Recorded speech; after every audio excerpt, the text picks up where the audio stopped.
Thank you very much. Thank you very much. You over there. Thank you especially. Now, for you good people at home, prepare to be amazed. Prepare to be amazed. I shall be producing for you tonight, magically from the ether, from the magical, mystical realms, I shall be producing for you one magical dove. Specifically from this magic bag. See? Magic bag, everyone? Magic bag. Clearly no dove in there, clearly no dove. Can you shake around? Shake it around, shake it around. One amazing trick, one amazing dove. 3, 2, 1, and... Where the bloody hell has it gone?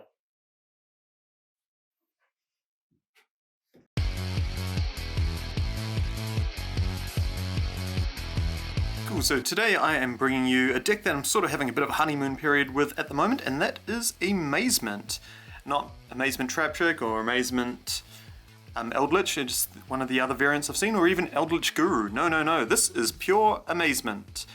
Reason I'm loving this deck at the moment, it's very different to what I normally play. Like, if you've been watching the channel for a while, you know I love my combo decks, you know I love Cyber Dragons, my competitive deck at the moment is Adagnista. Decks that do a lot, can summon a lot, and just push through a lot. This deck, on the other hand, is very refreshing to play because it is the definition of a helmet deck. There is something incredible, like almost 30 traps in this, because you need it to trigger off your Arlecchino's effect. And the other thing as well is just damn straight up fun. It's a really fun theme to play. Plays very differently, like I said. It doesn't play into common threats like Nibiru, Droll and Lockbird, and other cards that see a lot in the meta. This deck can just grind, and it's definitely going to get better. There's more cards we get for it. At the moment, it's just a really fun engine that normally gets thrown into other decks. But like I said, I like playing decks pure, so this is where I am. It is by no means a cheap deck, no siree, because you do need minimum 6 secret rares from Lightning Overdrive, plus a lot of good cards like hand traps and everything to pull it through, because you are playing an anti-meta stylish deck. But we'll get through to the deck and you'll see what I mean. So first off, the star of the show, the main twink himself, Amazement Administrator Arlecchino. Absolutely amazing. This deck plays very similar to Altergeist. This is essentially your multi-faker. If a trap's activated, you can special summon it to the field, and once per turn during your turn, you can banish Amazement traps from your graveyard to destroy cards on the field. And when your opponent normal summons or special summons a monster, you can activate a trap directly from your deck and equip it to one of your opponent's monsters. So this deck is built around traps that have 2 different effects. One effect if they're equipped to your monsters, and a secondary effect if they're equipped to your opponent's monsters. So, Arlecchino there, here's your main man. Next up, 3 Amazement Attendant Comica. On normal summon, you can set one attraction trap directly from your deck, and quick effect, you can switch the target of one of your traps to another target. So if it's equipped to your opponent's monster and you want the other effect, you can use her effect to equip it to your monster, and then you'll be able to use the second effect there. She is very good. Both these are staples, 3 of. The only other Amazement monster I use is your friend of mine, one Amazement Ambassador Bufo the Bear. Now, this deck doesn't have a lot of recovery at this point. You are really just wanting to latch onto control and never let go from the start. Bufo does offer a little bit of recovery there, because when he's normal summoned, you can target one of your traps in your graveyard and one face-up monster your opponent controls, and equip that trap immediately to it. And if it's a beneficial effect, you can either do whatever to the opponent's monster, or you can use Bufo's effect to equip it back to Bufo, and then you can use the second effect there. So Bufo's good, best bear. Now that's enough for the Amazement monsters. Get on to hand traps, because this is an anti-meta deck. 3 Ash Blossom and Joyous Spring. 3 Ghost Spell and Haunted Mansion. There is a lot of Tri-Brigade at the moment, so this is really good at shutting off like Revolt and everything. And Ash Blossom, just generic good card. You're going to use this against pretty much most matchups there, unless you've got a really specific, like a really competitive meta, in which case you can hunt down and target them with something. So onto the spells now. we've got 1, 2, 3, Amazing Time Ticket. So this is a quick play spell and it's literally their reinforcement of the army. On your turn you can add an Amazement card from your deck to your hand, so that can either be one of the traps or one of the monsters, they're all amazements. Or on your opponent's turn, you can set one trap directly from your deck and it can be activated this turn. It does come at the cost of 800 life points, but for such a versatile card, I'm happy to pay that. Then the only other spell that we play, 3 Pot of Extravagance. You never go into the extra deck with this deck, well, very rarely, so just drawing a straight +2 is absolutely great. Now next off for the traps now, like I said, very short on monsters, even shorter on spells here. This is a very trap focused deck. 1, 2, 3, Amaze Attraction Cyclocoaster.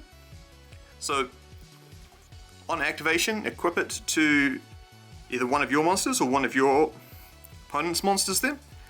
Then its other 2 effects, all of the Amazement traps have this by the way. You can, on your turn, if it's equipped to your opponent's monster, you get 1 effect, and if it's equipped to your monster, it gets a secondary effect. So if it's equipped to your monster, you can target 1 spell or trap your opponent controls, send both this and that to the graveyard. So while it does target, it's important that it doesn't destroy, so you can get around Mystic Mine with Cyclocoaster, that's really cool. But if it's equipped to your opponent's monster, you can add an Amazement monster from your deck to your hand, and if you do, send this card to the graveyard. It's just a great way to search Arlecchino on your opponent's turn. That's one of the main uses for Cyclocoaster there. Next up, 3 Attraction Horror House. This is another amazing card. So same deal, equip it to either your monster or your opponent's monster. If it's equipped to your monster, you can once per turn target an effect monster your opponent controls and negate its effects until the end of the turn. So that's really fantastic. Or if it's on your opponent's turn, you can change that equipped monster to face down defense position. You will lose the Amaze Attraction Horror House, but sometimes if you're against like Salamangreat or something, just flipping their normal summon face down immediately, like, it's too good. That'll stop their turn most times. The only other Amaze Attraction trap that I'm even considering at the moment is Amaze Attraction Rapid Racer. Equipped to your monster, you can target 1 card in your opponent's graveyard, change the equipped monster's battle position, and if you do, shuffle that target into the deck. So yeah, that's the main reason you're doing it. It's literally a searchable DD Crow that puts it back to the deck. If it's equipped to your opponent's monster, you can increase the equipped monster's level by 1, and if you do, change its battle position. So you can modify change its level up and down, or do that. Next up, 3 Impermanence, negate a monster, and drop Arlecchino. It's fantastic. 3 Dogmatic Punishment, best removal card in the game. 3 Strike, 3 There Can Only Be One, and then 1 Imperial Order. Just all the good traps that you're gonna hit. As onto the extra deck now, 1, 2, 3 Natus, because it's the best Dogmatic Punishment target, being able to destroy the monster on the field, and then something else when it goes to the grave. 1 Omega to recycle cards, 1, 2, 3 big Dogmatica targets, 3,000, 4,000, 5,000 there, and then a bunch of cards that you're either going to banish with Extravagance or, in the odd occasion, summon and get yourself a game there.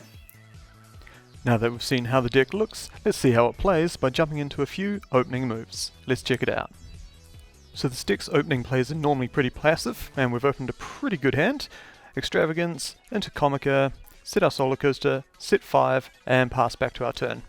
That sets us up with easy access to Arlecchino plus Floodgates, and that's going to be how you win the majority of your games here.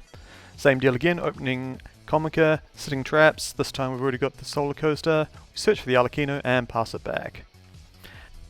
Now we jump to the part of the show where I beat up the AI because I do not have the skills to beat a real opponent.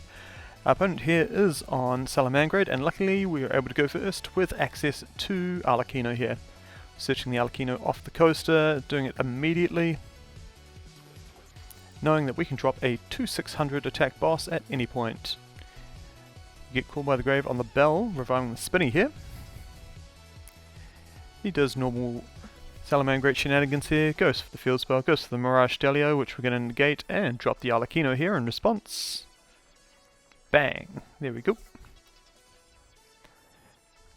But not before we get some more fodder in the graveyard, because we have access to the impermanence there. We've got really easy access to dropping the Arlecchino on our opponent's turn on the kickback there.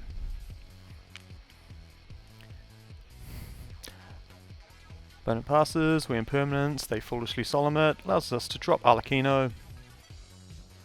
They do have Balinks in the graveyard there, so we do have to crack into it first before we decide to even think about popping the cards on the field.